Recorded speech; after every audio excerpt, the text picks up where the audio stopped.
क्या रावण सचमुच रामायण का सबसे बड़ा खलनायक था, या फिर वह एक ऐसा विद्वान और शक्तिशाली राजा था जिसे समय और परिस्थितियों ने गलत रूप में प्रस्तुत किया? सद्गुरु कहते हैं, अगर आप किसी व्यक्ति को उसकी संपूर्णता में नहीं देखते तो आप केवल अधूरी कहानी समझते हैं। रावण का नाम सुनते ही एक खलनायक की छवि मन में उभरती है, लेकिन क्या आप जानते हैं कि रावण के व्यक्तित्व के कई पहलू थे जिन्हें अक्सर अनदेखा किया जाता है। रावण एक महान विद्वान था, एक शुद्ध भक्त था और एक कुशल शासक था। तो क्या उसे केवल उसके एक गलत फैसले के कारण खलनायक माना जाए? इस वीडियो में हम रावण के असली चेहरे को उजागर करेंगे और यह समझने की कोशिश करेंगे कि क्या रावण सचमुच खलनायक था या फिर वह एक मिसअंडरस्टूड जीनियस था। रावण का जन्म अर्षि विश्रवा और राक्षसी कैकसी के घर हुआ था। इस मिश्रित पृष्ठभूमि ने रावण के व्यक्तित्व को बेहद जटिल बना दिया था। उनके पिता एक महान ब्राह्मण थे, जबकि उनकी माता राक्षसों की एक प्रमुख जाति से थी। इस मिलन से रावण में दो अलग अलग गुणों का अद्भुत मिश्रण था। वह एक महान विद्वान और तपस्वी था, लेकिन साथ ही साथ उसमें राक्षसों की शक्ति भी थी। यह रावण का पहले से ही एक जटिल चरित्र प्रस्तुत करता है, एक ऐसा व्यक्ति जो दोनों दुनिया से जुड़ा हुआ था, लेकिन जो किसी भी एक पक्ष के अनुरूप पूरी तरह से फिट नहीं बैठता था। रावण का बचपन से ही गहरे विद्या और शक्ति के प्रति रुझान था। वह बहुत ही प्रतिभाशाली था और उसे विभिन्न शास्त्रों और वेदों का गहरा ज्ञान था। रावण का जीवन शिव भक्ति से गहरा जुड़ा हुआ था। वह शिव के बड़े भक्त थे और उनके बारे में विश्वास रखते हुए उन्होंने कैलाश पर्वत तक यात्रा की थी, जहां उन्होंने शिव जी को प्रसन्न किया और उनसे कई शक्तियां प्राप्त की। रावण ने शिव तांडव स्तोत्र की रचना की, जो आज भी संस्कृत साहित्य का एक अद्वितीय रत्न माना जाता है। यह सब रावण की शुद्ध भक्ति और ज्ञान को दर्शाता है। क्या ऐसे व्यक्ति को केवल उसकी एक गलती, सीता हरण के कारण खलनायक माना जा सकता है? रावण ने लंका को केवल एक साधारण राज्य नहीं, बल्कि एक समृद्ध और संस्कृति में समृद्ध स्वर्ग बना दिया था। उसकी स्थापत्य कला, उसकी प्रशासनिक प्रणाली और समृद्धि ने लंका को उन दिनों के सबसे बेहतर राज्य बना दिया था। रावण ने व्यापार, संस्कृति और राजनीति में असाधारण योगदान दिया था और अपने राज्य में अमन और शांति बनाए रखी थी। रावण एक कुशल शासक था, जिसने अपने राज्य में सभी को सम्मान और अवसर दिए थे। वह जानता था कि कैसे एक राज्य को समृद्ध किया जाए और अपने राज्य की रक्षा के लिए हर एक कदम उठाता था। रामायण का सबसे विवादित और चर्चित प्रसंग, सीता हरण। सद्गुरु कहते हैं, हर घटना के पीछे एक गहरी मनोवैज्ञानिक और सामाजिक कारण होता है। रावण ने सीता का अपहरण किया था, लेकिन उस समय उसका उद्देश्य केवल शक्ति और विजय प्राप्त करना नहीं था। सीता हरण के पीछे कई सामाजिक और राजनैतिक कारण थे, जो एक गहरे दृष्टिकोण से समझे जा सकते हैं। रावण ने सीता का अपहरण किया, लेकिन उसने उनका अपमान नहीं किया। वह जानता था कि वह एक महान और पवित्र नारी को सम्मान देने की काबिलियत रखता है। रावण का अहंकार उसकी सबसे बड़ी कमजोरी थी। उसने ब्रह्मा से वरदान प्राप्त किया था कि वह देवता, दैत्य और राक्षसों से अप्रत्यक्ष रूप से अजेय रहेगा, लेकिन उसने यह नहीं कहा था कि एक इंसान उसे हरा नहीं सकता। यह रावण की सोच में एक बड़ी चूक थी और यह उसकी पतन की दिशा की ओर संकेत करती है। सद्गुरु के अनुसार रावण एक बहुत ही सक्षम और बुद्धिमान व्यक्ति था। वह केवल अपनी शक्ति और ज्ञान का सही उपयोग नहीं कर पाया। यही कारण था कि उसका पतन हुआ। अगर रावण ने अपने अहंकार को काबू किया होता और अपनी शक्ति और ज्ञान का सही दिशा में उपयोग किया होता, तो वह इतिहास का सबसे महान शासक बन सकता था।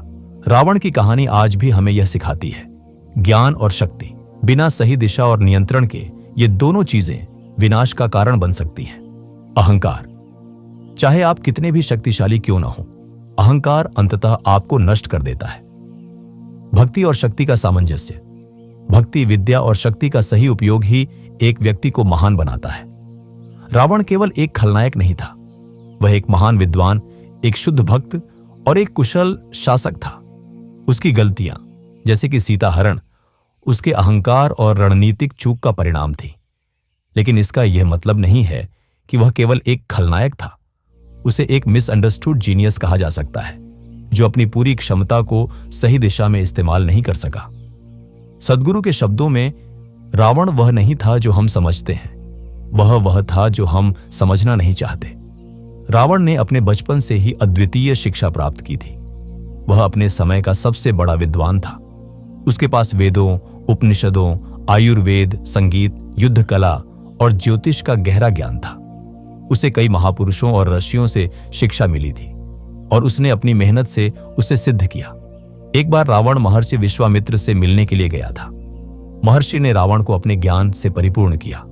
रावण ने उनसे न केवल धार्मिक शास्त्र सीखा, बल्कि उसने शस्त्र विद्या और राजनीति की भी शिक्षा प्राप्त की। रावण का यह गहरा ज्ञान ही उसे एक कुशल शासक और महान रणनीतिकार बनाता है। उसका ज्ञान सिर्फ आध्यात्मिक ही नहीं था, बल्कि उसने उसे प्रैक्टिकल जीवन में भी उतारा था।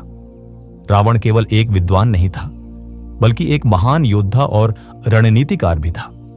उसने कई युद्धों में भाग लिया और अपनी वीरता का परिचय दिया। रावण का युद्ध कौशल एकदम अद्वितीय था। वह न केवल शारीरिक बल में महान था, बल्कि मानसिक ताकत भी थी, जो उसे किसी भी युद्ध में विजय दिलाती थी। रावण ने कई शत्रुओं को हराया और अपनी लंका को अजेय बनाए रखा।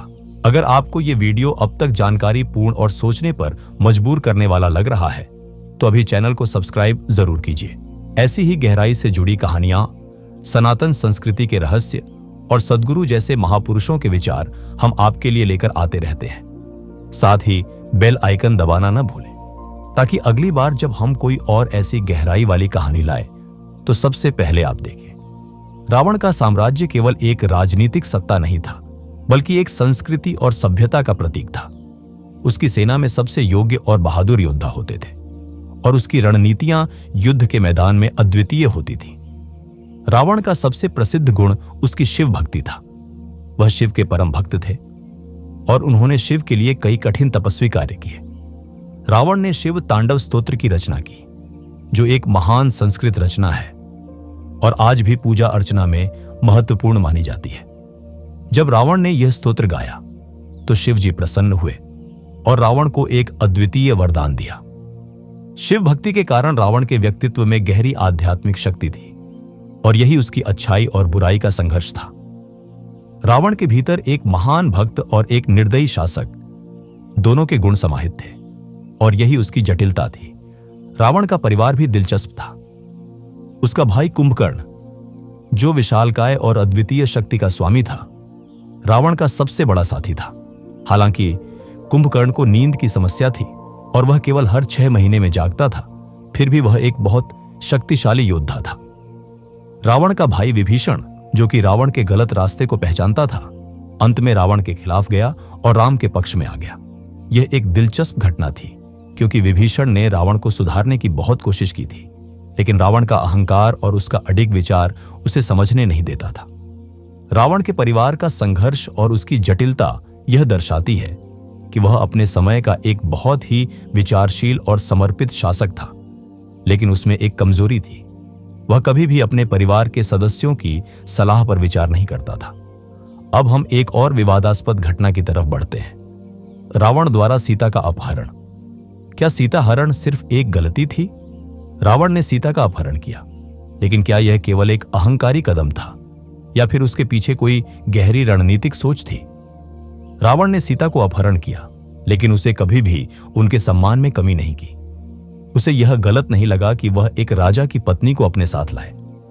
रावण के लिए सीता का अपहरण एक नीति थी, क्योंकि वह जानता था कि यदि उसने सीता को अपने पास रखा तो राम का ध्यान केंद्रित रहेगा और उसे युद्ध में जीतने का अवसर मिलेगा।